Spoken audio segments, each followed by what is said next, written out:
मिट्टी की जीवंतता ही खेती का पूरा आधार है। यदि मिट्टी को हम नहीं समझते हैं, उर्वरता को नहीं समझते हैं, उसको बनाने के लिए हमारे पास तकनीकी नहीं है, तो फिर खेती नहीं हो सकती है। तो खेती का मूल आधार है मिट्टी को समझना, मिट्टी की उर्वरता को समझना।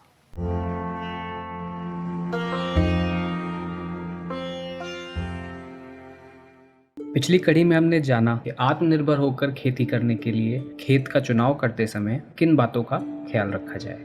आज की कड़ी में हम जानेंगे खेत में मिट्टी के महत्व की, समझेंगे मिट्टी की संरचना को और जानेंगे उन तरीकों को जिससे हम जैविक रूप से अपने खेत की उर्वरता को बनाए रख सकते हैं।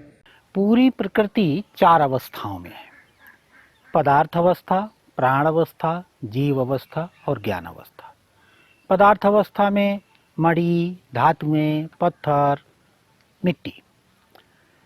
प्राण अवस्था में सारा वनस्पति जगत, जीव अवस्था में पशु पक्षी और ज्ञान अवस्था में मनुष्य।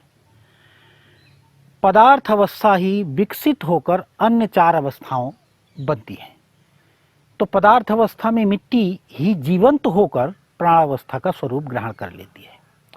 तो वही मिट्टी बनती तो क्षरण से है, वही मिट्टी में जब 4 चीज़ों का संतुलन हो जाता है तब वह प्राण अवस्था के लिए उपयुक्त परिस्थितियां बनती हैं और उसी में से कुछ चीज़ प्राण अवस्था में कन्वर्ट हो जाती है। Microbes, carbon, soil life, fungi, ये एक निश्चित प्रकार का टेम्परेचर जिसको ह्यूमस कह सकते हैं बनता है, तो फिर प्राणावस्था में कन्वर्ट हो जाती है। तो उर्वरक भूमि का मतलब है 4 चीज़ों का संतुलन बना रहना।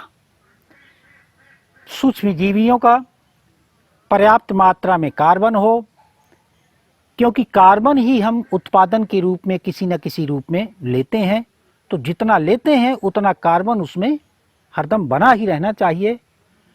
और तीसरा फंगीस, फंजाई का एक जीवंतता के उसमें एक बहुत बड़ा रोल है। वातावरण की ऑक्सीजन को और नाइट्रोजन को जड़ों तक पहुंचाने के लिए फफूंदी से बढ़िया कोई काम नहीं करता है। तो ज़मीन के नीचे के संसार के लिए उस फफूंदी का भी बना रहना ज़रूरी है। और ये तीनों रहती हैं तो सॉइल लाइफ अपने आप आती है, यदि उपयुक्त टेम्परेचर है यानी ह्यूमस है। तो मिट्टी की जीवंतता ही खेती का पूरा आधार है। यदि मिट्टी को हम नहीं समझते हैं, उर्वरता को नहीं समझते हैं, उसको बनाने के लिए हमारे पास तकनीकी नहीं है, तो फिर खेती नहीं हो सकती है। तो खेती का मूल आधार है मिट्टी को समझना, मिट्टी की उर्वरता को समझना। तो खेत को उपजाऊ बनाने के लिए 3 प्रकार की खादों का प्रयोग करना ज़रूरी है। एक वे खादें जिससे कार्बन मैटर ज़्यादा हो, जिसमें मिनरल भी हो, तो उसके लिए कंपोस्टिंग सबसे बेहतरीन है। कंपोस्टिंग के लिए 3 हिस्सा सूखी पत्तियां, टहनियां अथवा भूसा या जानवरों से बचा हुआ जो एक्सेज है, 2 हिस्सा हरे चारे, हरी पत्तियां, जो कुछ भी एक्सेज मिलता है, और 1 हिस्सा गोबर। ऐसे तह से लगाकर इन तीनों का मिक्सचर से जो बनी हुई कंपोस्ट है वो सबसे बेहतरीन कार्बन और नाइट्रोजन दोनों के संतुलन के लिए सबसे बेहतरीन है।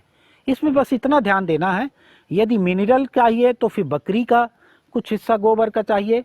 यदि कैल्शियम और फास्फोरस की कमी है तो फिर मुर्गियों की बीट उसमें थोड़ा सा प्रयोग कर दें, और यदि माइक्रोब्स की कमी है तो गाय के गोबर का प्रयोग कर दें और भैंस के गोबर का प्रयोग कर दें।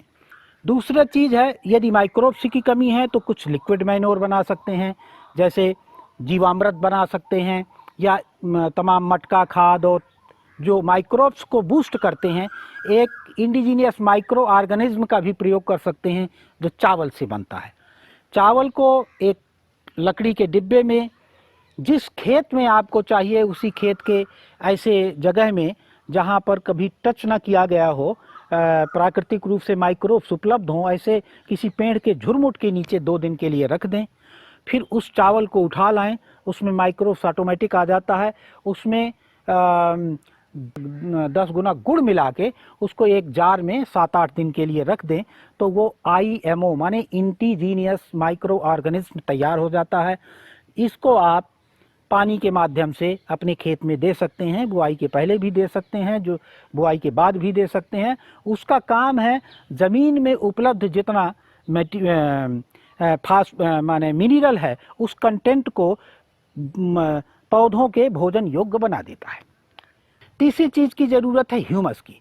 ह्यूमस जब कार्बन की पर्याप्त मात्रा और माइक्रोब्स की पर्याप्त मात्रा होती है तो यह स्वतः तैयार हो जाता है, माने केचुआ अपने आप आ जाता है। मान लीजिए शुरुआत कर रहे हैं और पहले केचुआ नहीं है, तो एक बार उसमें केचुए की खाद दे दें तो अपने आप उसमें ककून रहते हैं और आपके खेत में केचुआ स्वतः तैयार होने लगेगा और उस प्रकार के जीव जंतु भी तैयार होने लगेंगे जो ह्यूमस क्रिएट करते हैं। और इन तीनों के कॉम्बिनेशन में आपकी ज़मीन पूरी तरह से परिपक्व हो गई। आपके ऑप्टिमम प्रोडक्शन के लिए आप कुछ भी ले लें। अब कैसे पहचानें कि हमारी मिट्टी किस योग्य हो गई है? तो उसके बहुत सरल से तरीके हैं।